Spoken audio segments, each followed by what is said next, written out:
Skip பண்ண வேண்டாம், ஒரே ஒரு குட்டி ஸ்டோரி மட்டும் சொல்லிட்டு போயிடுறேன். ஒரு சின்ன பையன் ராப்பால படிச்சிட்டு இருக்கிறான். அப்படி படிக்கும்போது அவனுக்கு ஒரு திங்க் வருது, எதுக்குடா நம்ம படிக்கிறோம், அப்படி என்ன நம்ம லைஃப்ல இதை மாத்திர போகுது, படிப்பை தாண்டி நிறைய இருக்கு அப்படின்ட்டு யோசிச்சுட்டு இருக்கும்போது ஆப்போசிட்ல அவங்க வாத்தியார் வராரு.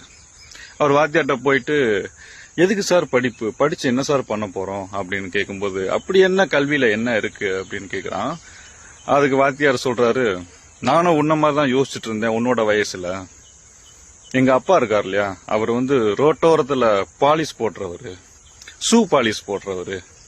ஒரு நாள் என்னோட வகுப்பு முதல்வரே போயிட்டு ஷூ பாலிஷ் போட சொன்னாரு. அதுக்கு ஷூ பாலிஷ் போட்டு கொடுத்ததுக்கு அப்புறம் அந்த முதல்வர் சொன்னாரு, என்னோட ஷூவை பாலிஷ் போட்டதுக்கு நீ ரொம்ப பெருமைப்படணும் அப்படின்னு சொல்லியிருக்காரு. நானும் பக்கத்துல தான் இருந்தேன். அப்போதைக்கு சரியான கோபம் எனக்கு. ஆனா அதை என்னால வெளிக்காட்ட முடியல. ஆனா அந்த கோபத்தை நான் படிப்பு மேல காமிச்சேன். படிச்சு டிஸ்ட்ரிக்ட் ஃபர்ஸ்ட் வந்தேன் நான்.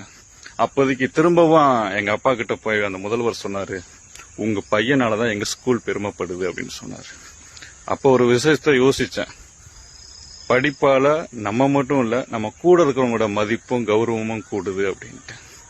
சோ படிப்புங்கிறது எவ்வளவு முக்கியம்னு உங்களுடைய குழந்தைங்களுக்கு எல்லாருக்குமே சொல்லுங்க, இதை ஷேர் பண்ணுங்க. தேங்க்யூ.